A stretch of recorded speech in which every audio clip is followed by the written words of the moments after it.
Vous êtes le même musulman qui est un terroriste. Ah, vous êtes le même musulman qui est un fondamentaliste. Ah, vous êtes le même musulman qui est un extrémiste.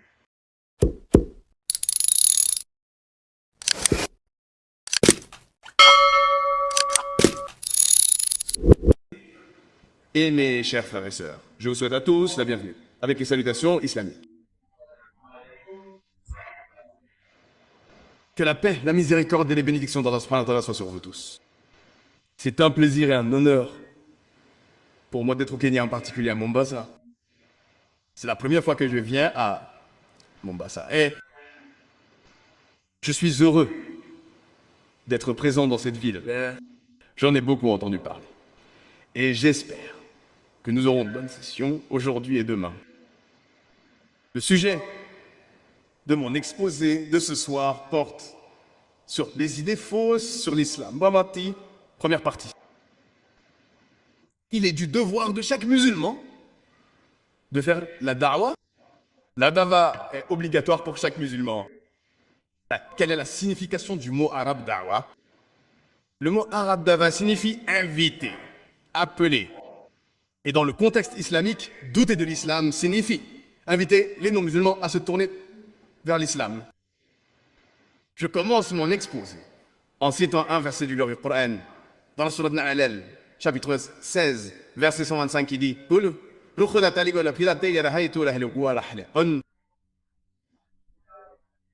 invite tous les hommes à la voix de ton Seigneur par la sagesse et la prédication, discute avec eux et raisonne avec eux de la manière la plus gracieuse. Ici, Allah dit aux musulmans, invite tous les hommes à la voix de ton Seigneur par la sagesse et la prédication, discute avec eux de la manière la plus gracieuse. Allah dit dans le glorieux Coran, dans la sourate Al-Iman, chapitre 3, verset 110.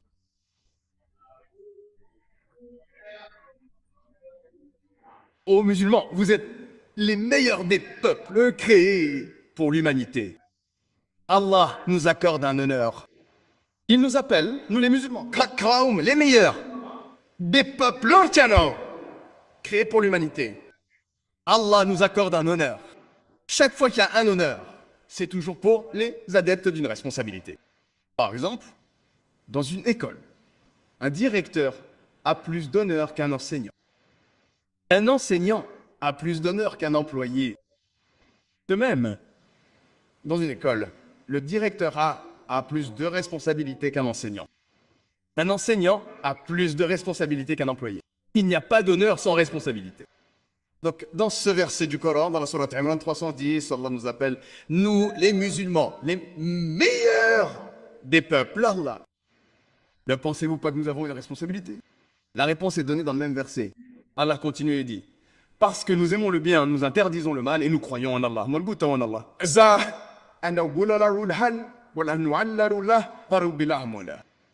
Allah nous appelle les Ummahad et y croire parce que nous, musulmans, sommes censés ordonner le bien, interdire le mal et croire en Allah. Si nous n'apprécions pas le bien et si nous n'interdisons pas le mal, nous ne méritons pas d'être appelés Asma'aha. Nous ne méritons pas d'être appelés musulmans. Transmettre le message de l'islam aux non-musulmans est une chose connue sous le nom de chemin du salut, comme le dit Allah dans le chapitre 103. Verset 1 à 3, Allah dit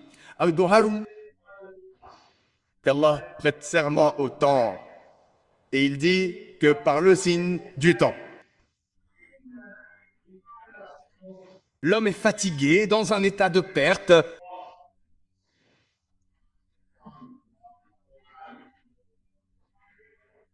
Sauf ceux qui ont 4 critères, sauf ceux qui ont la foi, l'iman. Ceux qui ont de bonnes œuvres à la vérité, c'est-à-dire la da'wah et l'islam, la da'wah et l'islam. Et ceux qui invitent les gens à la patience et à la persévérance. Donc selon la sourate Al-Asr, pour qu'un être humain puisse aller à Jannah, il y a au moins 4 critères requis dans les bonnes œuvres. L'invitation des gens à la vérité, c'est-à-dire la da'wah, et l'invitation des gens à la patience et à la persévérance. Si quelqu'un manque à l'appel dans des circonstances normales, vous n'irez pas à Jannah.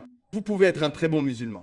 Vous pouvez prier 5 fois par jour. Vous pouvez avoir une marque sur le front. Vous pouvez jeûner pendant le mois de Ramadan. Vous pouvez payer la zakat. Vous pouvez être allé au Hajj. Mais si vous ne faites pas la da'wah, selon la sourate Al-Asr, dans des circonstances normales, vous n'irez pas à Jannah. Si Allah veut vous pardonner, vous mettre. Et vous mettre à Jannah, c'est la prérogative d'Allah. Comme Allah le dit dans la sourate Niha, chapitre 4, 48 et Nisa, chapitre 416, chapitre 416. C'est Allah, il peut pardonner n'importe quel péché, mais le péché de shirk, il ne pardonnera pas. Donc si Allah veut vous pardonner, et vous mettre à Jannah, c'est la prérogative d'Allah, mais dans des circonstances normales, si vous ne faites pas de da'wah, vous devez maintenant aller à Jannah. Seule la da'wah n'est pas suffisante. Les 4 sont également nécessaires.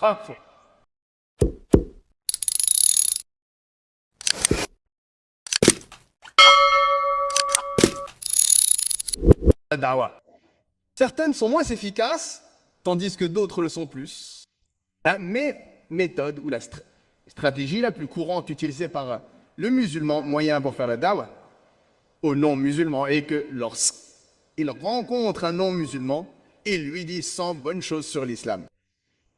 Même si ce non-musulman est d'accord avec ces 100 points positifs de l'islam, il pensera au fond de lui, ah, vous êtes le même musulman qui est un terroriste. Ah, vous êtes le même musulman qui est un fondamentaliste. Ah, vous êtes le même musulman qui est un extrémiste. Ah, vous êtes ceux qui répandent votre religion par l'épée. Ah, vous êtes ceux qui épousent plus d'une femme. Vous êtes ceux qui soumettent la femme en la gardant derrière le voile. C'est quelques points négatifs de l'islam, ces idées fausses ou ces allégations négatives contre l'islam empêchent le non-musulman d'accepter la beauté de l'islam, la majesté de l'islam. Alors que dois-je faire lorsque je rencontre un non-musulman?